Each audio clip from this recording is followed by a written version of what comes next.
All right, everybody. Welcome back to another episode of the Mind of George Show, where I typically do these intros with the guest. But this intro I couldn't, because when I ended the podcast, I had to go sit in stillness and meditate because it was the most transformative podcast interview I've ever done. I'm going to re-listen to it, and it changed my life and it changed my soul. So on today's show, we are joined by somebody who I consider a dear friend. He's like a father figure to me, like a mentor, an incredible human being, and it's Dr. Jeff Spencer. Dr. Jeff Spencer is 70 years old, and he's one of the most influential people I've ever met. He's responsible for over 50 gold medals. He has coached U2, Tiger Woods, Lance Armstrong, everyone you know. But my favorite quality of Jeff is Jeff leads heart forward, and he is a champion in everything that he does. We talk about how the Olympics were easier than adoption, how you can love anybody. You don't need a special reason, but the choice is yours. You always have to hold space for a miracle. We talk about the most important question that you must ask yourself every day. Life is a verb. Will and talent play a role, but winning is a learned skill that you can learn. You can find your you can't find your champion. You have to wake it up. And he tells you how him blowing glass and classical music filled the soul of a champion. He talks about the three angels in his life that taught him how to love his body, his soul, and then humility and humanity.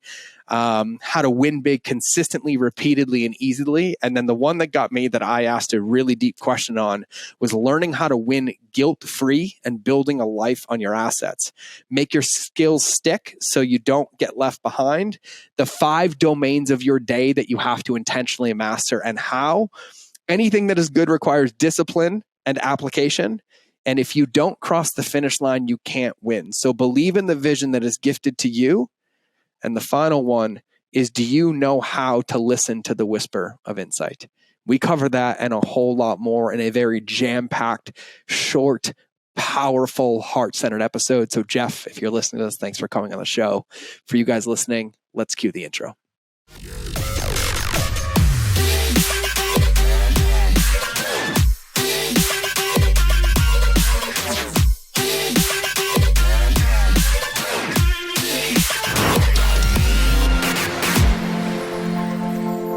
Everybody, welcome back to another episode of the Mind of George Show. And today, I'm honored, I'm humbled, I'm excited, I'm nervous, I'm emotional to have the guest that I have, because I don't think there's words in the English dictionary to define this man.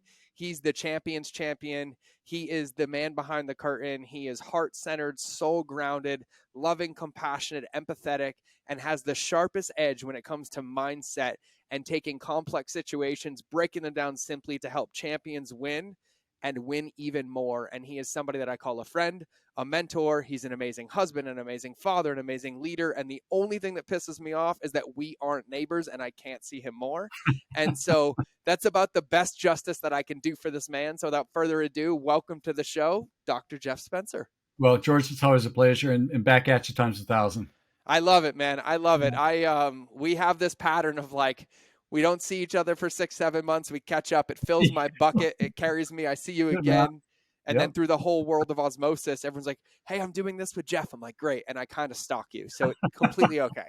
Completely okay. Well, listen, back at you again, times a million. We've just upped the ante here for all the right reasons. Totally. Yeah. And you know, I can't think of a better way to start this show than to tell a quick story about how we met. I love this story. I literally, I think about it often. I really, really do think about it often. And so for everybody listening, just to kind of put this into perspective, this is probably 5 years ago or so.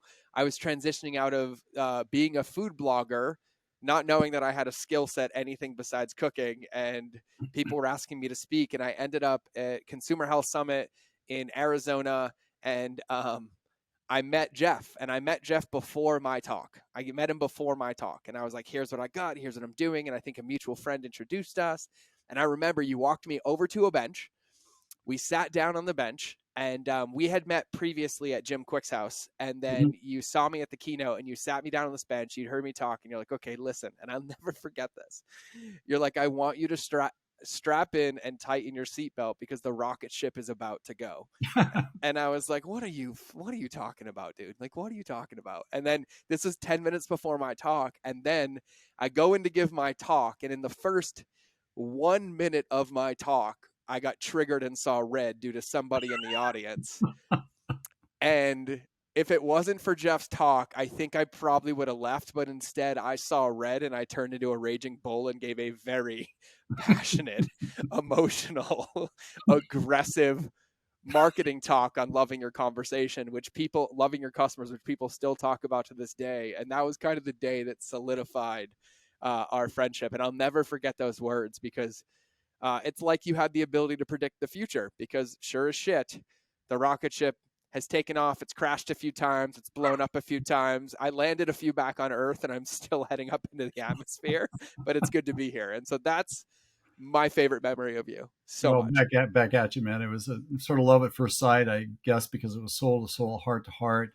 I felt like we were in the foxhole together. You know, we have this countdown towards destiny and it can't be postponed. So let's decide that we're going to convert this and make this an epic event that would serve as your entree into your greatness. So just again, it's almost as if we were sitting there today, quite honestly. You know what? It No, feels like feels like it. the time has collapsed and It it's has, here. And absolutely. like every time we catch up, it's absolutely incredible. But it's so profound. And, you know, it's funny because I got to experience what you do before I ever knew what you did. I just knew you were Dr. Jeff, like you were Uncle Jeff, like you were just there. Like I saw you and you're the guy who walks around and literally rubs everybody's shoulders and everybody knows you and you make eye contact and you open your heart and you open your body and like you have this innate gift to see people where they are and see them at their potential. And I swear to God, you transfer that energy and transmute it into people because every time you come to my events, every time you're with my people, every time you even get on Zoom calls, people are radiating and vibrating when you're done. And that, my friend, is an absolute gift. And so I can't do this justice. And so I'm going to ask you this question. And I don't ask this on the podcast, but I need to everybody to have some context because you're not a youngin in this game. You've been in this game for a long time and you're like a walking wisdom piece. And so you have been coaching the best of the best, the elite of the elite, the top of the top, while also being the top of the top and an Olympian and involved in those worlds for literally decades and decades. And so I would love it if you could actually do me the pleasure of giving me the arc of your story, how you got here, and what it is that you do. And I will lead you and guide you. But I need everybody to hear it from the man himself. Well, thanks. Well, when I was 7, I thought it'd be cool to be an Olympian. I just had this idea. I wanted to march into the parade, into the stadium on the opening day ceremony. I didn't know how I was going to do it, but that was sort of the target. And then when I was 13, I showed some precociousness on a bicycle, and I figured that maybe this is how I was going to do it. And then the first of my 3 angels came into my life, who was my cycling coach, and he was a 3-time Olympian, 5-time national champion. And he said, Jeff, look, you know, will and talent play a role in this, but actually winning is a learned skill, and I'm going to teach you how to win. And I'm going to invite you to be part of my training group. And you don't do our training because you're only like 13, and we're in our early 30s. We're all Olympians here, but I want you to be around this level of conversation at your age because I want you to grow up. And if this is for you to be inspired by, because it's within you to listen and become one of us, then we will have done our job. So that was how I got that part of me activated, because they didn't put something into me. They awoke something within me that was already there.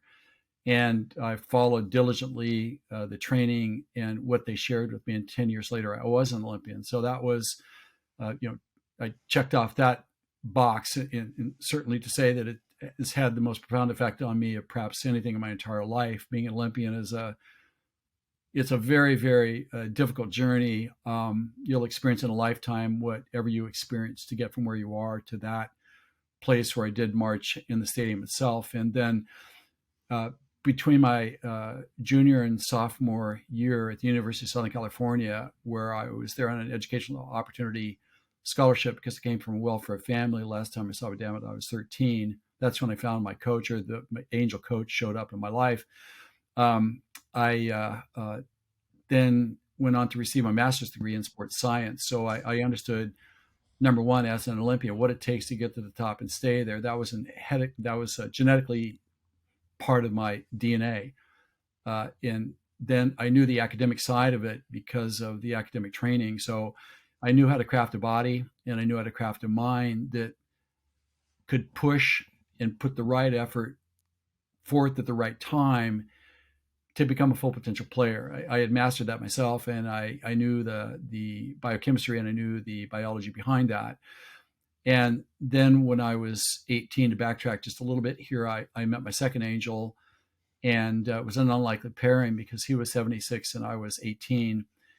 And he was a true Renaissance man. He won an Emmy for an award-winning film that was produced about his creative philosophy. He was a metallurgist. He was a war correspondent, a playwright, a poet, and so he chose me to be his apprentice and creating his glass art masterpieces. Unlikely pairing again, athletic ambition, student, scientist, now is a art apprentice to an art glass master. So that was another sort of an odd combination. But what he did, he said, I need to fill you up on a couple of things. So at the breaks that we would take, as I was assisting him, he would play to me classical music. He would read to me the great philosophers. He would show me the great literary works of history. And he said, I need to fill you up on this.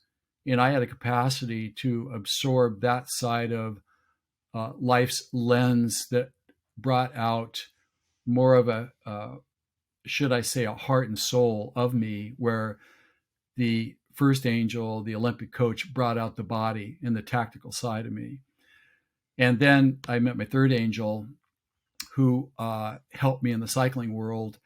And he had a very thick French accent, and he was meticulously dressed, and he had a presence of being that I wanted to emulate because he seemed to have such a dignity about him. And I wondered about that. And later I found out that he was in a Nazi concentration camp for 6 years in World War II, exposed to the most hideous cruelty that humanity has perhaps ever seen. And he did not have a venomous bone in his body. So he's the one that taught me humility and humanity. So with those mind, body, and soul influences, it drew forth in me a very interesting composite of capacity that I took forward and began my advisory career once I completed graduate school, where I was helping athletes and business people become their own champions. The athletes wanted to win gold medals and make a bunch of money as pro athletes. The business people wanted to become their own champions in the boardroom. And they thought, well, maybe you know something about this, Jeff. And so what they found is that because I was an Olympian, I knew the nuances of getting to the top and staying there because I had done it. You can't read it, you can't study it and be it. It has to be part of you, which it was in me. And I knew the academics of being able to craft a body that could push when it needed to push and stay in the game long enough to be able to cultivate the assets and the momentum necessary to be a peak performer, creating a massive legacy of memorable events that showcase what a person's full potential really is. And then an interesting thing happened is that the athletes that were winning gold medals, I helped athletes win over 50 gold medals in a variety of different sports, et cetera. And the business people that were having their own successes, the athletes said, I need to extend my career. I can't get injured. If I do, I need to get back quickly. And the people in business said, look, I don't want to die in my late 30s or my early 40s. Like I see people doing with strokes and heart attacks, like we do see that quite frequently. Now, how do I not do that?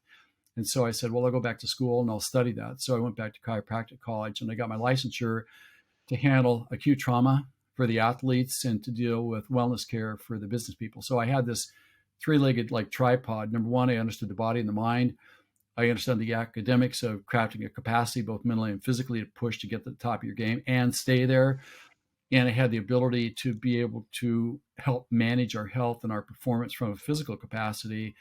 Therefore, people saw, well, Jeff kind of knows everything. I don't need to go to 10 different experts. I can go to him and he can craft a personalized path for me based upon what my needs are. And so that's how I got to work with you two. Got to work with Lance at the Tour de France, spent time with, Tiger. I was on Branson's Island, so on and so forth. So that was the path to this very high echelon of play that I've been experiencing ever since that time. So that's the short Cliff Notes version of it. You know what I love so much about you is your fucking humility. Like I love you to pieces, but it's like if you were in the room I talk about you weekly, like weekly, if not daily, but at least weekly. And if you were a fly on the wall in the room, I'm your best fucking hype man in the world. Like, I swear to God, Well, thanks, I man. could bring you out for your world champion performance and spend 20 minutes talking about you, but you just so casually breeze over, like, I helped champions win 50 gold medals, not like Well, bonus ones. Like, no, like, we're talking the Olympic gold medals, and you're like, oh, you too, and Lance Armstrong and Tiger Woods and Richard Branson and I don't know, the other 100 people that I know that you coach, or that literally are the leaders of the free world. And so I love that you embody that, and I love that thanks. you so subtly pass that over, because that's what makes you you. Thanks. And thank you for sharing all that. I'd actually never heard the three angels. That Yeah. was new to me, and I love that. Yeah. Thank I you. absolutely love that. So I'm going to unpack that, because there's one thing that I always love talking to you about in that whole story, and I think it's probably the one thing that I've picked up from you that, like, I would say is the most invaluable thing, which you taught me to truly understand temperance. And when you met me, temperance was not a word that even existed, nor did I know what it meant. And half the time you speak, I still don't know what these words means, like precocious.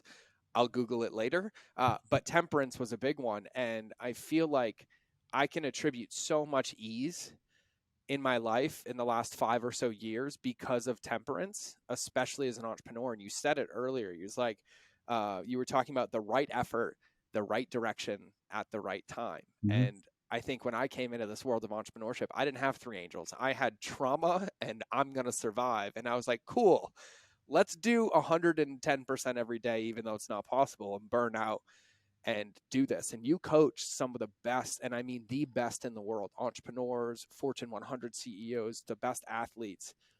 How do you look at temperance, and what's the best advice that you give people, especially entrepreneurs, about like how to understand it, how to dance with it, how to build a relationship with it so that they can perform at their best?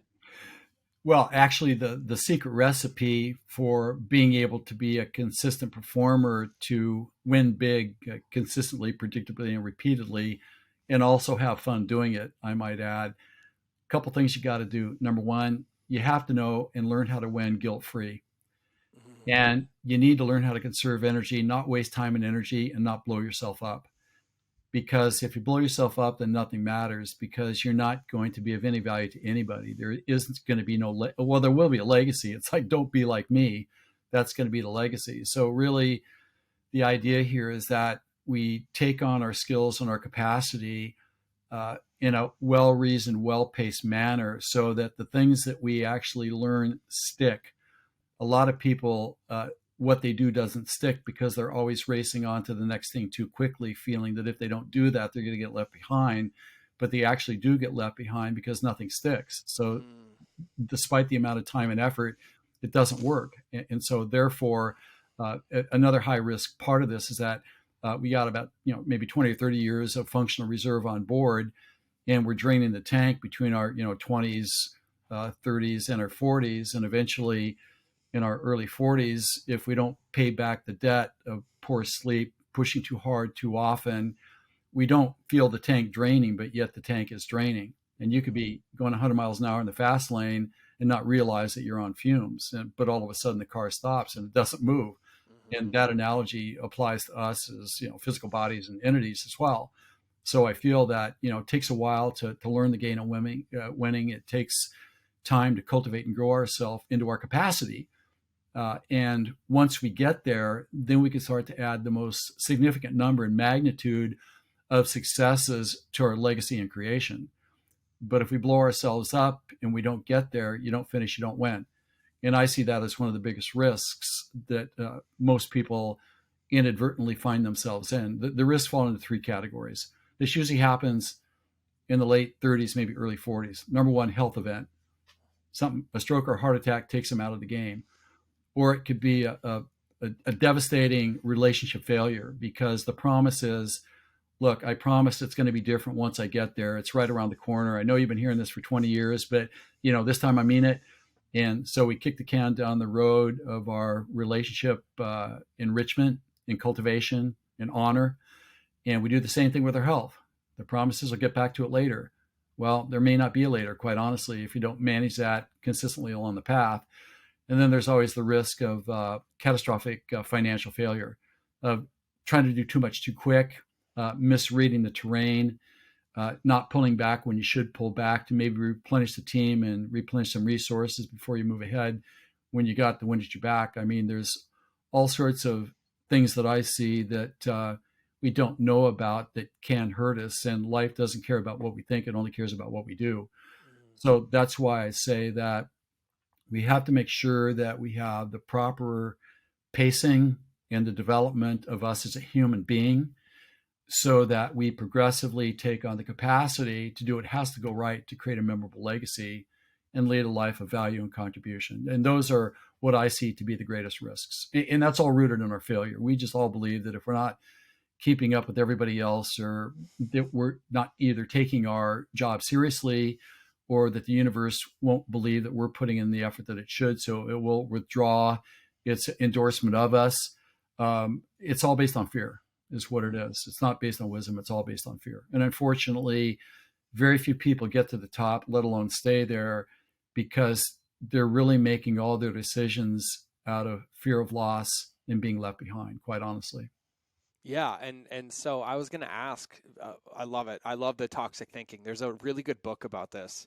It's actually toxic action, Totally, what totally. it But is. when you were talking about kicking the can down in the relationship of like, Yeah. I'll do this when, I did that for years, and then I read this book, and it's a tiny book. It's actually called The Little Book of Clarity Ooh, by that's good. Jamie Smart, and it's a really easy read. But for anybody listening, he basically breaks down toxic thinking and gets it into it. And I love the thought of toxic action as well. And you talk about all this stuff when you think Mhm. about understanding temperance and finding that pacing and not thinking that everything's leaving. What I'm hearing is like moving from a place of like fear and reaction to a place of like creation. Like I'm creating, I'm controlling my inputs. What do you think, as you coach, and I mean you coach everybody, like what do you think are the most neglected columns in this dance for people that they ignore the most? Is it their health? Is it their daily practices? Is it their relationship with themselves? Like, what do you see as the common pitfalls that people fall into the trap of quote unquote ignoring because they're pushing it 100%, or they're constantly in the office, or have you noticed anything there that like we can be aware of so that we don't fall into that same trap? Well, I think it all goes back to the day. If you look at the Mm, day and you carve the day up into like the way that I look at it when I work with my clients, the day is made up of basically five different domains. I call them. The first domain of the day is preparation, and this is where before you start to engage people, places, or things, you're actually like you're in the locker room putting on the shoulder pads. You're getting ready to step onto the field when the workday begins. So there has to be a preparation process, because no responsible athlete would ever step onto the field without being properly warmed up. Therefore, we kind of need to do the same. Otherwise, we're going to get left behind, or actually knocked out of the game unnecessarily, actually. So there needs to be some things that we do in the morning to prepare ourselves both mentally and physically to be able to engage the day successfully. The second domain is the first part of the day itself. And in my opinion and my experience, that segment between, like, let's say 8 and 4 or 5 p.m., that's where we're consuming all the reserves, and that's where we're putting in the day's effort. And it's always best to do the hardest things first in the day to get some confidence that we will create a day of productivity and value, because that's kind of the fear that we all have, that we're going to get to the end of the day and it will be just like yesterday where nothing got done. So if we get things done early enough, at least we've got something in the tank, something in the bank that we can count on, so anxiety drops and we have more confidence in our ability to be able to execute things to have a productive day. And that can be subdivided even further. But once the day is over, then it's time to pull back a bit and start the recovery process. And I think that people don't nearly give themselves the level of respect that the body, mind, and soul require to recover from day to day. And again, once we're done with work, then that's like the pullback. And during the pullback phase, that's where we may want to work out. We may want to clean up a few loose ends. We may want to have a nice recreational period of interface with someone that we care for. That's generally a couple of hours. Then the fourth part of the day, which is the second part of the recovery, is where we really want to put it on pause. We want to have a great dinner. We may want to clean up a few things. We may want to get ready for tomorrow. We want to set the tone so that when we get into the fifth domain, which is where we get to sleep and stay asleep, that we actually do get to sleep and stay asleep to be able to recover adequately to get up the next day fully recovered to have another full day. I feel most people, they don't look at the fact that there are 5 different domains here, kind of 3 different areas: preparation, putting on the war paint. Number 2, you're in the game. That's where the blood flows and there's live ammo. And then there's the recovery side of it. And as long as we respect those things and we pay back the debt day in and day out, then we're assuring ourselves of a long and prosperous career. I don't think most people do that. Most people, they blow through their reserves. They have a bout with chronic fatigue syndrome, adrenal burnout, whatever. And then they find or make an amateurish mental mistake that costs them a couple of decades of work. All of those things are classic. But I think that it all starts with control of the day, because if you can't control your day, you can't control your life. For sure. You know what, you said something like when I think about like the 3 phases of like the preparation, the performance, and the recovery. Yeah. Right in the very beginning, you said the preparation process. Yeah. And in the whole thing that I heard you say, and I'm guilty of this. I used to be guilty of this, is like preparation was going to handle itself, or recovery just happened by accident, or Correct. falling asleep and staying asleep was just because my body was going to do it. And it was like, I'm expecting this world-class performance out of this thing that I'm gifted with, this race car, but yet I disrespect it and ignore it at every single stage of the game. And I think somebody else is going to do it. And so when you're saying all that, Jeff, the one thing that like stuck into my brain was process, like an intentional level of process, like the preparation period, something I learned from you. Right? Pick your morning routine, pick whatever. But like, I have an intentional stillness practice because one of the hardest things in my life was being by myself, because it was so easy to mold into everybody else and hiding little relationships with myself through other people. And even that, I have to prepare for that. Like I have to have a ritual around it, or else I get nothing out of it. And I love that thought of process. I think it's an absolute amazing thing. And I would agree with you. Most of the people I run across every single day were like, I'm traveling, right? And they're like, what are you doing? I'm like, oh, I'm going to do my stillness practice. And I'm like, what are you doing? Like, I'm going to sit on the couch and watch TV. I'm like, I have to earn the right to watch Yellowstone. I was like, I will do it, but I have to earn that right. And the other thing that you said, and I want you to expand on this one, because I didn't understand this till I met you. You said in those 3 phases, we're paying back the debt. Yeah. And I fell into the trap of, if I don't do anything, then I'm not depleting and I'm not gaining. I'm just neutral. But it took me a long time to realize that if I do nothing, I'm losing faster. Yeah, well, that's true. Part of the mythology here, as well, is that we're told that in 41 days you'll have a new habit. That's garbage. Anything that's worthwhile having, like controlling time, controlling energy, controlling the unknown and the unforeseen, all of those things are the direct result of a continuous application of the things that have to go right to sacredly hold that space. Because, quite honestly, if we want to live a natural life, that's easy. Just be driven by your impulses and your emotions and see how that works out for you. It's not a good recipe for creating a life of excellence and contribution. It's not. Anything that's good requires discipline and application. And as long as the good stuff is applied, it doesn't take as much effort to keep what you got as it did to get it in the first place. But as long as the right things are continuously applied, you're going to keep them. But they never self-perpetuate. So we need to get over that myth as quickly as possible. Everybody has this idea that once I get there, I'm going to coast. No, you're not. It doesn't work like that. Sorry. So I hate to break it to you, but that's just kind of like the way that it is. So the idea of kind of paying back the debt as you go by really looking at those 3 phases that make up, our day, to control our day, does really set the tone for what that is. And you can't outrun this. It's not possible. You cannot outrun it. Eventually, all of the trespasses are going to catch up. And the worst thing is that if you don't cross the finish line, you don't win. And a lot of people I've seen tragically, for preventable reasons, they lose 2 or 3 decades of hard effort because they didn't manage the process along the way. And it is a process. It's an application. Life is a verb. It's an application of the stuff that has to go right. And the stuff that has to go right does not come naturally to us. somehow we think that we should, some people are born, no, it isn't like that.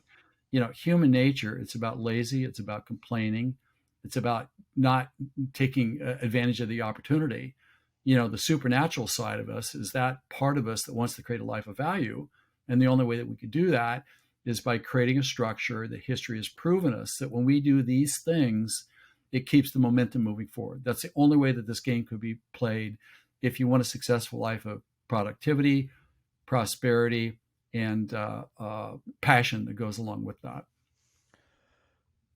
Oh, that one. I'm gonna let that one marinate for a minute because yeah, I love it. I think it's it's so crazy to me because I have this direct correlation because as you speak, like I share my experience, but I remember like there were parts of the Marine Corps that I loved and I thrived, and there were parts that I hated. I hated the disconnection of it. But when I look Mm-hmm. back at it from a place of foundational principles or things of practice, is that I was a part of a machine, a Mm-hmm. very well maintained, oiled, functional machine that went step by step in a series of processes and routines every single day that increased over time as I Mm-hmm. did to make me the most effective as I could be Mm-hmm. and felt superhuman at Mm-hmm. times. Yeah, for sure. And, it was something that I didn't understand for a long time because now, I'm almost 40, like looking back and collapsing it all down. I was like, holy crap, I can't believe I made fun of this for so long because there's so many parts of it now that I'm like very humbly bringing back into my life Mm-hmm. without making it wrong or not putting it into the military. But there was definitely a period for me where I got out where I rebelled the other way. And I was like, I'm just going to go on impulse. And, impulse creates liabilities for me because For it was sure. temporary wins with this false illusion that then created hindsight bias that because I won once, I can win again without changing anything to go into it. And Yeah. then I lose and I lose really, really hard. And I get hit with one of those catastrophic moments. And, I'm not like most people. I need 25 catastrophic moments to learn my lesson, but those days are gone. Those days are gone. So we're good. I love that. I really, really love the segmentation, the breaking it down into the day. And the temperance thing, it's still something I think when you speak, Jeff, like one of the things that like and I'm processing as I hear you because I've heard you speak so many times, but I take something else different every time. When you speak about these processes and you speak about winning and you speak about how human nature is lackadaisical and complaining and kind of like coasting, and our supernatural side, our champion side, is based on intention and it's based Mhm. on action. Right. um, when we live in this world, especially the entrepreneurship world that we live in, the entire paradigm there is suffrage: work harder, hustle harder, sacrifice more, boom, boom, boom. And it's like created this culture that like exacerbated the industrial revolution that we make fun of, which is why we're entrepreneurs. And we like glamorize it. We're like, oh, I gave up working 40 hours a week to work 100. And there's somehow some claim of like honor in that. But the truth is, it's just a tractor trailer train wreck waiting to happen as you go down that road. And so it's something that I constantly take from you, and I'll never forget. And I'm going to ask you about this because once I understood temperance from you, I think the second biggest lesson I learned is that I can only control my inputs and can only run my race. And you told this story about when you were in the Olympics, and you said it so nonchalantly, but it had such a profound impact on me. And you're like, when I'm on that line and you're on your bike and you're looking to your left and your right, if you have 1 ounce of concern for how they're going to run their race, you've already lost before you started. Mhm. And I look at the last decade of my career as an entrepreneur, and I can say probably less than 5% of it where I was concerned about running my own race. Mhm. And I was too busy losing because I was watching everybody else run theirs. So can Mhm. you give context and unpack that a little bit? Because I think it was one of the most valuable lessons I've ever learned. Well, the first thing we need to be mindful of is that there's only one of us in all of creation. There's only one George, there's only one Jeff, there's only one of whoever's listening to our conversation here. And there's been estimated 350 billion people on this planet until this time. And there's still only one of us. Nobody has our insights. Nobody has our timing. Nobody has our place and space and time. Nobody has our unique location and history. And all of us are born with a certain something. And when I define what a champion is a manifester of gifts. I didn't say a champion won gold medals. I said that a champion is a manifester of their unique gifts. And that's one thing that we all have. So what that does, that levels the playing field. And what I want to say here is that if, let's say, our objective is to turn a teeter-totter over, you bring the teeter and I bring the grain of sand that turns the teeter-totter over, who brings the most important part, you or me? Well, we both do. So why don't we just look at not the size of what we bring to the conversation, but why don't we look at the impact of what we do as being? And I feel that if we can identify what our gifts are and name them, then we can start to build a life of value and alignment on them, where our unique contribution that only we can make will manifest its unique combination to humanity taken as a whole, that's as equally important to anything anybody else does. And the one thing that we should always do is not to decide what the impact of what our unique contribution is, because the fact is, you don't know. But we're pretty good as humans at comparing ourselves against everybody else and deciding our value based upon what we perceive the value of everybody else is. Like, how are you going to influence a billion people? Well, I guess the way you do that is by talking to the first person closest to you and saying something of value that impacts them to take action. So, for example, when I was working in a bike shop as a kid, this guy came in that wore a T-shirt that said USA Olympic team on it. He doesn't even remember wearing the T-shirt. Probably the last thing, he just grabbed it, put it on. But I saw that. When I saw it, I wanted it. So I went home and I drew a picture of it because that was my logo. And I looked at that every day for 10 years. I looked at it and I drew my plan. And my plan to become an Olympian was simple. I was going to be brave, work hard, and never make an excuse. That's what I wrote on this piece of paper that had this T-shirt that I drew. He doesn't even remember it, but that changed my life. So look, our influence, we can't decide what that is because we don't know. In today's electronic world, you say one thing and maybe that influences 100 million people like instantaneously. You don't know. So I feel like our job is to cherish and nurture and cultivate and grow our greatest assets and not dismiss them. Because sometimes we dismiss what comes easy to us as being insignificant. It's not. It's a gift that needs to be cultivated and nurtured. And when we build a life and a career based on it, we're pretty happy. Where we get miserable is when we're comparing it against everybody else. So first thing I want to start with is that let's make sure that we don't use human nature's interpretation like small or big and decide what that is in advance. Because the truth is, you don't know. You don't know. It's the fastest way to talk you out of anything of value is to try to decide for yourself what you think that is. Because you know what? You don't know. So my suggestion is that take a look at your assets and those things that come naturally to you, build a life on that. Because when you do it, then you're going to be in perfect alignment with your mind, body, and soul. And when that happens, then all of a sudden, the enrichment of life's experience transcends the value that you will perceive that you will get back later from the sacrifice.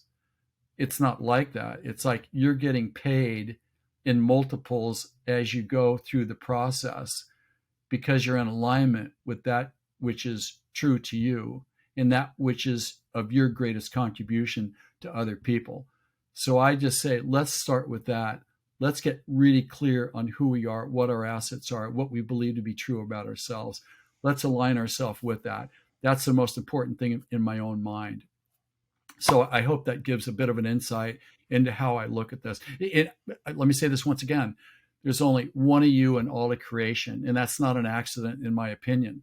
Nobody has the capacity to do that which is uniquely gifted to us. And I just thought of something I want to share. Please. So Sir Winston Spencer Churchill, who was the principal that concluded World War II, one of the great statesmen, I didn't say politician, I said statesman of all times.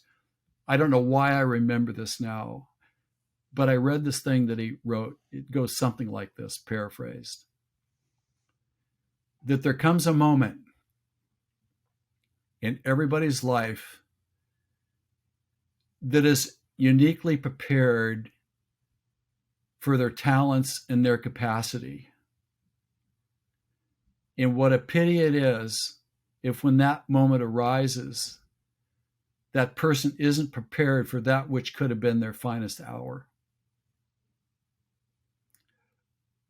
So all I'm saying here is that build your skills, have trust in your assets, believe in the vision that's gifted to you, not what everybody else tells you that it should be, but with what you and the privacy of your own experience, like George was mentioning earlier, that he has sacred time to spend with himself in the privacy of his own experience, to cultivate and consider his bigger future as it gets revealed to him, because he's in receivership. He's not out there always chasing everything. You're always chasing everything. You're in a hurry to try to get somewhere. And when we're doing that, we can't listen to the whisper. When is the whisper of insight and revelation that connects us with who we really are? When is that going to show up? It's not going to show up when you're in pursuit of something, because you're hyper focused on everything. You're into your own agenda. You completely shut down the pipeline of creativity and your uniqueness.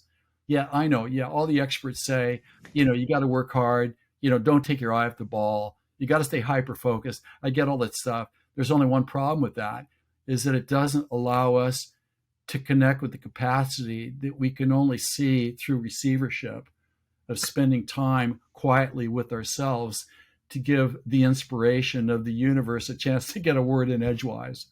That's all I'm saying.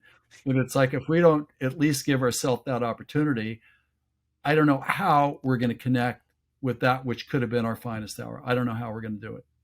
Yeah, I feel like any summary I give of what you just said is like gonna dilute it. I'm like gloating over here because I was like, God, these are Just all lessons that I'm channeling. so great that I've learned and that I get to experience every day. Because for me it was for years, and you said this earlier. It was like I wanted the world to tell me who to be and how to build a vision that I wanted to build. And I'm like, how are you going to design my roadmap? How are you going to give me any input? And I was like, God, I was advocating even the clarity of my vision to the world, and then getting upset that it was clouded and it didn't look like I wanted it to look like. Yeah, you know what? We can get our tactics and our strategies from the experts. There's no question about that. For But sure. but the vehicle, it's a very personal journey that really requires a certain level of receptivity. And it's never a straight path. Like, what am I going to be when I grow up? I don't know. I still don't know. We kind of have to follow the path in front of us, and follow our natural curiosity. Mm-hmm. And as we're doing that, we're taking on more and more skills. And every time we take on a different skill or a new vocabulary word, what it does, it recollates our entire capacity to perceive opportunity Mm-hmm. and to think bigger in a different way, or to be more reverent and more clear about what our assets are, in what our inclination towards our gift really is. And so I just really feel that, to purposely remove ourselves from the clutter, don't get around too many people saying the same thing, because all they do is get us in a frenzy to hyper focus even further. And what that does, it doesn't get us further ahead. It actually gets us and takes us further behind. It's Yeah. actually a backstep. It's Yeah. actually like trying to move forward with your foot on the brake. You just can't get there from that place. We have to learn the process. And the greatest fear that we all have is getting left behind. Mm-hmm. We feel that if we're not doing everything, this is another human mythology. Our mind is not our friend always. It tells us things that aren't true. Like, if you take your eye off the ball, well, then you're going to get left behind. No, you're not. You're probably going to rest up, and you're going to be more fresh than you were had you stayed trying to run at the front. When you should have been resting, you were out there running.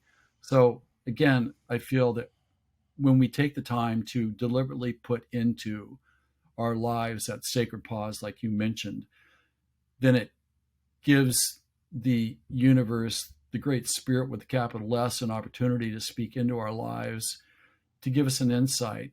And the insights that bring the greatest value, they do not speak loudly. They kind of jump onto the radar for a little bit, and they're asking, are you listening? And if we're listening, we can see it, we cultivate it, we give it a look, then it feels like it's in good company. But if it doesn't feel like we're paying attention, then it jumps off, and all of a sudden we're back, onto the hamster wheel, which there is no future. You cannot outrun yourself on the hamster wheel. It just isn't going to work. Yeah, oh, I've tried. Yeah, I've we all do. tried. Leads to bruises, broken bones, and then you realize you can just jump out of the wheel and it stops spinning, and it's really easy that way. It's really easy. So one of the, oh God, 8 million ways to go, but the one thing that I heard um, that really resonated with me, and I want to ask about this because I think it's tied. You talked about learning how to win guilt free. Yeah. And then when I hear you say that, and also talking about our assets and leaning into them and having space to hear the whisper, and also, you even said at 70 years old, you're like, I still don't know what I want to be when I grow up. And For I sure. know I've fallen in that trap of a label giving me a false sense of security or knowing because of my own fear of my intuition or my assets. And I think it all boiled down to me that I still practice of like learning how to exist and use my talents and use my gifts and explore what those are without guilt. And they're all kind of tied together. So can you unpack that a little bit of like what you mean, like how to learn how to win guilt free, and like what are some ways to think about and use that? Yeah, I will. And you'll notice that that's the first thing that I said is Yeah. that to win big consistently guilt free, I think there's a tremendous amount of guilt that people live with because they feel like, well, number one, it's like if I put time and effort into this, it'll take away from my family and relationships. Well, it actually may be giving people a template to look at and to realize that you can't just do whatever you want whenever you want. Maybe it's a model that shows us that there needs to be a certain level of responsible restraint applied towards earning our keep in life and earning our good night's sleep. There needs to be a level of structure. So again, there does need to be time away, but I think that it's a valuable teaching moment for our kids. Every time they cry, that doesn't mean that we should just put everything down. Someone whines and all of a sudden you race home. So I feel that it really is a great learning tool for those around us, that there is a structure here. There is a time and effort that needs to be allocated towards certain things to be a contributor in life rather than a taker. The guilt that we feel, it also forces us, the people that are out there working hard, to really ask ourselves, how much of us really needs to be where when to be able to provide the support necessary, but not to codependent. I mean, sometimes it's like if something goes wrong and we find ourselves maybe at home, staying at home for another 2 hours isn't going to make any difference. It isn't, and history has proven that, but we don't want to leave because we'll feel guilty if we do. But we also know that it's not going to make any difference whether we stay there because it's going to have no additional effect. So it forces us to have to learn the relationship where we're not codependenting other people, but we're being responsible to tilling the soil on what's reasonable in terms of where the support is applied and where it's appropriately withheld, and that energy is allocated towards other areas that have an equally higher ability to impact other people in other ways. The other part of the skill is that people may feel, well, listen, I have a gift, and other people are not going to like me because I have a gift. I've seen that happen. And so people, they don't want to be accused of getting the advantage or not deserving to win. And there's a lot of people out there that are going to want to make you feel like that. It's pathetic to think like that, but the truth is there are people out there that are like that. They're going to hold you hostage, through manipulation based on stuff that isn't real, like in my opinion. And we need to learn to know that one of the highest uh, means of showing respect and honoring our past through this dimension is to be a manifester of what our skills and our talents are. That's how I define what a champion really is. And so I think we need to work and dispel that myth as well. Like, how do we be an advocate for our own capacity that we were gifted with? And is it criminal to do that? I don't think that it is. I think we're obligated, if we have the talents and the skills, to showcase something of high value and bring that to humanity. And it also demonstrates for other people that creating a life of value and contribution is possible. I believe that we're obligated to be able to do that. So let's make sure that we're really clear on where we need to be when, and we're really clear on what the gifts that we're given are and what we're supposed to do with that. And let's also be mindful of what some of the manipulators in life out there will do to try to make us doubt ourselves and manipulate us through guilt. And that's why I say that there's always a process by which we can learn to encounter this. And if you don't experience guilt, then you're probably not reaching enough, is probably what my thought would be in terms of that. There was one other thing that you were going to ask me about as well. Oh, that was perfect. Actually, it leads me into something, because when you think about this, like I think about somebody like you, and when you say talk about gifts, right? Like I feel like I'm starting to slightly unwrap the present of like what my gifts are, and I know some of them, and I love some of them, and I'm open to learning more, and I'm excited about it. And it's definitely been a process of like being proud of it and utilizing it, and like you'll laugh this. I'll send you this when we're done, Jeff. You will get the biggest fucking kick of your life out of this. I was in Costa Rica a couple weeks ago. I was down there doing plant medicine again, staying with Mother Ayahuasca, and had this incredible week. I was with all men. Robert Glover was there, the guy who wrote No More Mr. Nice Guy. It was this incredible masculine experience. And when I left, one of the guys that I met, he's like, "Hey, I posted my review on TripAdvisor. Hope you don't mind." And I was like, "Why are you sending this to me?" And he clicked the link, and he wrote about me. And he wrote about me in the shuttle being like so annoyingly positive and so annoyingly happy. And, I had zero anything in my body but joy, because I was like, I am proud to be that guy. And, you take me 5 years ago and I'd be like, oh my God, he doesn't like me, whatever. And it was like this unapologetic, yes, I'm joyful. Yes, I'm excited. And it was like one of those moments where in real life, I got to experience that, like I'm owning one of my gifts, and people is one of my gifts. I love people. I love connecting. I love relationships. So I look at you and I could name 100 gifts, like 100 that I see.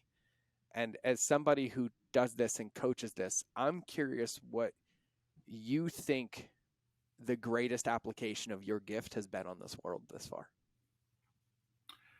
Well, I know that from what people tell me, that when they're around me and I speak with them, they have belief that they can do it. Mm.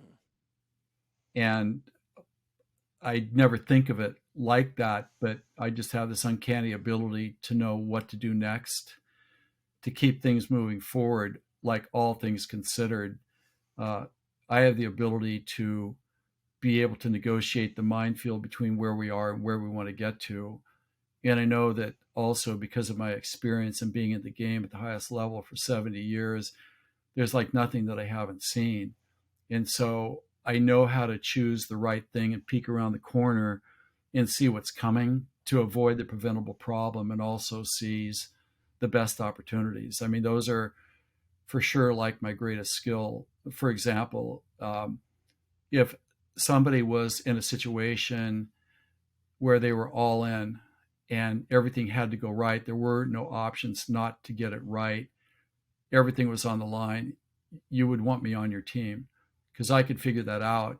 But I could also not only know what to do, but I could prepare the people to be execute what had to go right when it had to go right, to be able to thread that needle and make that hole in one. I know that to be true, but I'll also say that it's just a matter of channeling because I'm only speaking through my pattern recognition and what my history tells me to be true. It's not any mental gymnastics. It's not a formula that I have. For some reason, I just have this ability to be a really good listener and being able to take all the facts that I'm asking about, in knowing what that means and knowing what to do with that, but then turning the keys over to the person so that they could drive their own car, cross the finish line. Yeah, yeah, I totally see that. I think, and I'm going to lead this a little bit because I respect you for a whole lot of reasons. The list is enormous, as I love you to pieces. But I think the greatest witnesses of your gifts is number one, when you play heart forward every single day, all So the time, and you lead with it. And it leads to this level of soul. And then you have this willingness,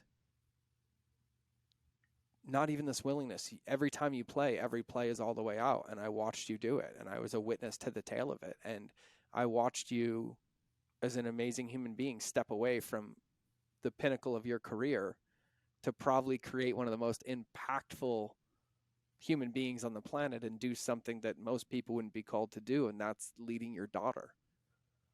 And I can't do it justice, but it deserves to be heard. And so when I look at you, Jeff, as a human, as a father, as somebody with children, as a husband, and as a leader, that's what I look up to more than anything, is your ability to pivot and lead your wife and lead your daughter and to do what you did. And so I would love it if you could give everybody a little bit of insight into the incredible father and also the incredible daughter that you have in your entire family, and that story. Well, thank you for the opportunity. I'll also say one thing too is that, when I was a kid at 7, I wanted to become an Olympian. I've done all sorts of interesting things. I showed my art class in the best galleries in New York City, best shows in the world as a really a well-known artist, very accomplished in like a lot of different areas. But that was purely the byproduct of a quest to try to see what was possible in certain areas as I was drawn to. I've never been ambitious for my own sake to either create an illusion about myself and who I am to prove to others my capability. I was never an angry athlete. I never did anything to prove anybody wrong. I just wanted to explore what was out there. But I found that if I remained in that that space of tranquility of being, where I was summoning in a state of receptivity for something to show up, that I was being called into service to create and manifest, I was completely okay with that. Everything didn't need to be from my vision. I'm okay with that. And quite honestly, that's how I've done my entire life. And that's how I've done anything that people look at and like, how'd you do it? It was because I was receptive and I showed up and I did my part to manifest it. So with that being said, at the height of my game, which was when I was 58, maybe take that back. At the height of my game at that time, when I was 58, I was playing at the height of my game. I was working with U2 and all these other superstars and all that stuff. And so my wife and I were considering adoption at that time, and we ended up adopting a 10-year-old from Colombia. And it was a interesting process because we were not willful about gender. We were not willful about age. We really wanted to be connected with the right child, if it came to that, where adoption was a viable option and it did manifest itself. And we didn't just want to save a life. We wanted to manifest a potential. And there's a big difference there. And so we were paired with a 10-year-old from Colombia. And so when we went to Colombia to pick her up, and we took like legal possession of her for like 6 weeks. Like, it's a test run, should we say, kicking the tires for 6 weeks. And then everybody votes at the end of the 6 weeks, do you want to do this or do you not want to do it? The child votes and we vote, but everybody voted, let's do this. And so when we got back to the United States, and my daughter became a U.S. citizen, along with being Colombian, of course, I turned to my daughter, on my wife, and I said, she doesn't speak any English. We don't speak any Spanish. We don't have a language here. And I said, she had no school. She's 10. Here she is in America, where you're supposed to decide your graduate school when you're still in the womb. I said, this is a formidable foe. She has PTSD and ADHD from the severe abuse, mental and physical abuse that she's had the last 10 years of her life. It's as bad as it gets. She's got a parasitic ridden body. She has every risk factor known to humanity as a 20 on a scale of 1. I said, this is a formidable foe, man. This is not child's play. And so I said to my wife, I need to, I cannot be as available as I am currently professionally and be her father. So therefore, starting tomorrow, 90% of my professional life goes away, along with it, her income. But I didn't really think about that as a liability. I just looked at what is it that I know has to go right to be of service to what we agreed to provide for my daughter. There was no other consideration to barter or make a deal, with the universe or God. Like, if I do this, there was none of that stuff. You don't do that in a situation like this. That's not fair play at all. And so I had to go dark for a while. So I continued to work with a handful of elite clients because I didn't want to be known as the guy that was unavailable because if there was life after this, I wanted to maintain my level of credibility. So I just kind of went dark and disappeared for about 10 years. Still stayed in contact. Hardest 10 years of my life, bar none. The Olympics is like easy compared to that. Easy. And my wife cried every day for 9 years and 10 months. It was so difficult. It's hard to understand or fathom the behaviors of children that were abused. They didn't ask for that. My daughter did not ask for that. That was imposed upon her. And I think about that. I think about that a lot. And so, kind of being the gold medal sort of guy that I am, I'm not really thrilled, and I'm not in a hurry to win a silver medal. I'm not saying anything's wrong with that, but that's not the calibration. That's not the goal. I'm sort of a gold medal guy inside and out. And so, whatever had to get done, we did.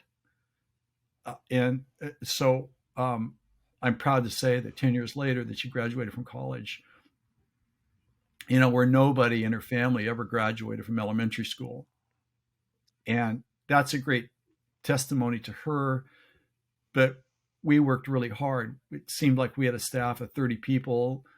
God, there were coaches, there were psychologists, there were psychiatrists, there were tutors. I mean, there was like everything on staff, not to try to take her place of what she should be doing, but to keep her in the freaking game, just so she could freaking keep in the game. The liabilities of what she had were so insurmountable.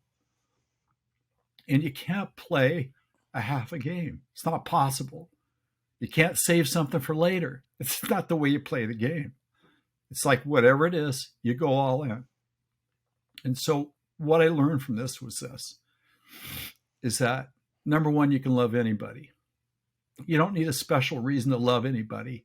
It isn't like, what am I going to get from this? It isn't that. You just make a decision that you're going to do it, and you do it. You don't need a special reason. It helps us get over ourselves and our pity potty for ourselves and the challenges that we've had. Just, shut the fuck up on this stuff. Just do what's got to get done, okay? So what? Get real. So that's the first thing, Matt. And to be able to have somebody, wrap their legs around you and stick their head in your chest, where you give them a hug in the morning, like a little monkey, knowing that it's like they've never been hugged. That was my daughter. I mean, is there any greater privilege to stand in the presence of that? I just don't believe it. I do not believe it. And so I also learned that, you got to trust the process, because, in life, there are sort of no guarantees. And sometimes your back's against the wall and you don't see a way out, but you don't worry about that so much. You think about, well, what's the one or two things that have to go right? Because as long as I'm doing the one or two things that have to go right, whatever is meant to be is going to be. I think you have to hold that space continuously. You don't really need to know about the future because there's no time to think about it. You just do whatever it is, and you don't try to hold on to something that you think you need for later, because you don't. I mean, look, everything that you think that you need, you probably don't need. It's probably a good thing if you give everything up anyhow, because you're going to feel a lot less liberated. And the other thing I'll say too, we have this idea Superman was invincible, right? Well, kind of what I learned about invincibility is that when you give up everything that you think that you need, and you find out you don't need anything and nothing's going to hurt you in life, then that's sort of its own kind of invincibility. And I felt like I kind of got some of that, because quite honestly, I could live in a corner of a room right now. I could go to sleep on a cot every night and I would be really happy, not because of what I got through, but because I still got my own brain and I could be creative. I like the idea of getting up with some freedom and with some energy to be able to help influence and impact people's lives for their better future. I also learned that you always hold space for a miracle. You never, ever, ever give up. You always hold space for it. You can't command it into existence. You can't barter for it. You can't be a better person to get it. You can't earn it. It's a gift that's given to you. You have to always keep space for the miracle. And those are the things that I remember at this time that I gained from that. And I believe that that's probably the most important, valuable experience that I've ever had for this reason. Every one of us is capable of a lot more than we believe ourselves to be. But the deal is here, if life's too good, there's no reason to ask a different set of questions that takes you into a different level of introspection, to ask the questions of who am I? What am I doing? Unless you have that rite of passage, it's very unlikely that you're ever going to produce your best work. That's why on the other side of sometimes our worst moment is where people then produce their best work, because they've asked that set of questions. I know that we think that we want an easy life, but the reality of it is you don't. Because the worst thing that could ever happen to you is too much domestication. When you get domesticated, that's the moment that your life is over. We all think that only if I had $1 million, I could retire and be happy. It could be the worst moment of your life, because that's the moment where you start to slide off into oblivion as you continuously deteriorate, because you're no longer in the game. There's something about being in the game. There's something about getting up and kind of the guerrilla warfare that's necessary to believe that you can find a way. As a matter of fact, when we look at the instincts, I looked this up the other day. I said, let me look up and see what the experts say. Usually when I hear expert, I run for the exit. But in this case, I wanted to see what they had to say about instincts. And one of the instincts was seeking. I didn't know that. It's like seeking is a primal instinct that we have. So what does that tell us? It means that we're born creators. It means that we're never going to be content. You may have noticed this, is that when you think that you're going to get to some place that promises nirvana or the promised land, it isn't there when you get there. Yeah. Because there's this kind of drumbeat, there's this primal drumbeat that's continuously calling us to next, not because we're restless, but there's something about the continual evolution of us and the continual process of creation. That's the drumbeat that we should be living by.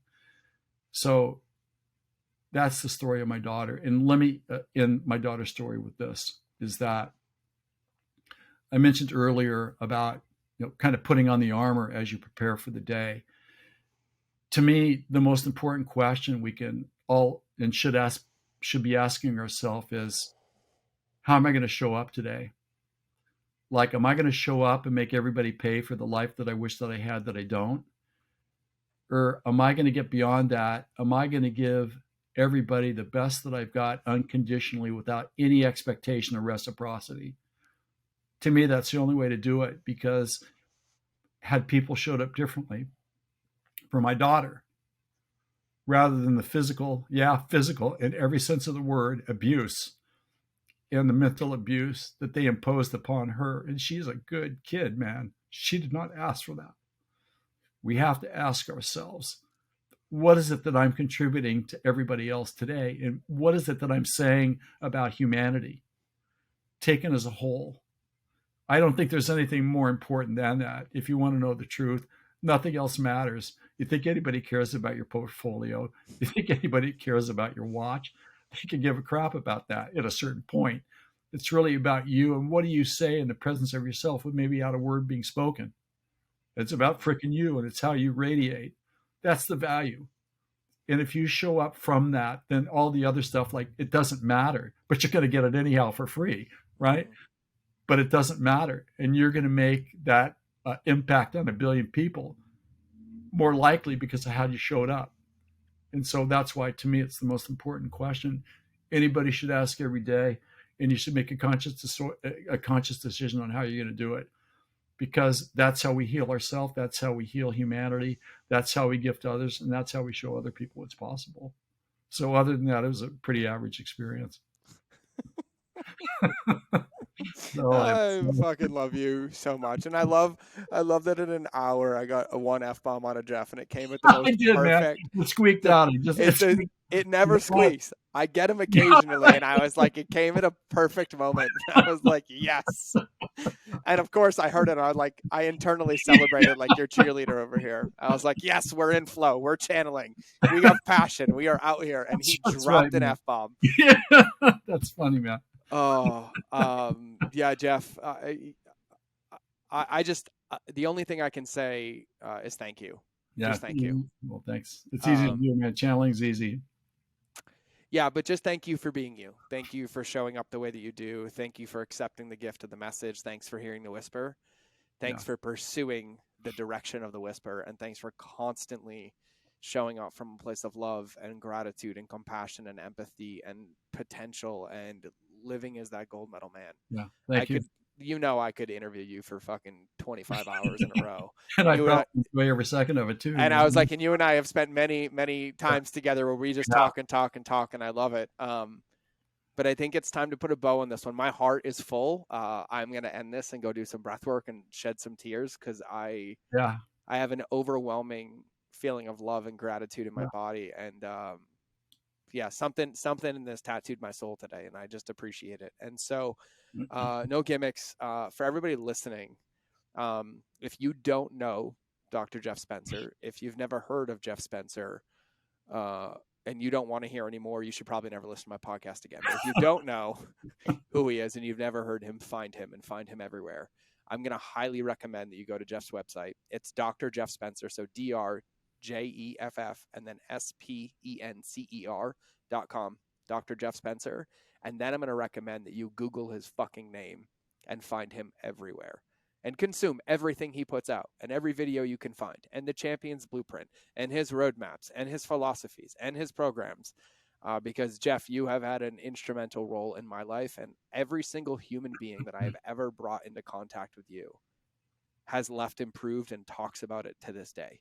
And so publicly in front of every single human that listens to this podcast, I just want to say thank you again. And I will be thanking you for as long as I can for being the man that you are. And so for everybody listening, find Jeff, connect with Jeff, go to Jeff's website. And then Jeff, I'm going to let you tell everybody kind of how to find you, but I wanted to say it first. So go ahead. Well, I think you couldn't have said it better. It's just okay, cool. drjeffspencer.com. If you want to reach out to me, just you can fill out an application. There's no obligation on that, but that's the only way to get to me. And I can honestly say that anybody who's a friend of George's is an automatic friend of mine. I'd love to hear from you. And George, I'll finish up here by saying is that there's always room at the top of the best. I just want to say that, there's always room at the top of the best. There's always a path forward. I hope that our conversation has shed some light on what it is that the prolific achievers of our era know that most people don't. It's really been a pleasure. Thanks, George. And most of all, I just love you to pieces. Oh, it's mutual. And for everybody listening, I will be dragging Jeff to one of the events. He will be in Montana or Austin or somewhere because his presence is a gift to all of us, and we will make it happen. And so, Jeff, thank you. Please do me a favor. Give your wife a big hug for me because I haven't seen her in probably like 2 years. I will. And then for everybody listening, go check out Jeff's website, fill out his form, get his lead magnet. I mean, everything that you put out is absolute gold. And I want everybody here connected because there's some stuff coming down the pipe as well. And any way to have Jeff in your corner is the best way. And so go to drjeffspencer.com. Make sure you subscribe, make sure you leave a review, and actually make sure you let Jeff know. And by the way, Jeff, I have to say this. If I ever just get really bored with doing what I'm doing, I'm going to launch a fortune cookie business with Jeff Spencer saying. That's it. Like Jeff, that is it. And I might find a different modality. Like maybe I'll make like a gluten-free fortune cookie or something healthy that like helps champions, or I'll make like an energy powder or something like that. But I could build an entire business and career on just your tweetables. And so for that, I'm eternally grateful to have job security because I have enough recorded footage of you to keep me in business. And so well said. For everybody listening, remember, and it's been validated in this conversation, that relationships will always beat algorithms and at the core of everything that we do. And so I might see you or you might hear me in the next episode. But either way, this has been another episode. Jeff, thank you for being here. And without further ado, let's cue the outro.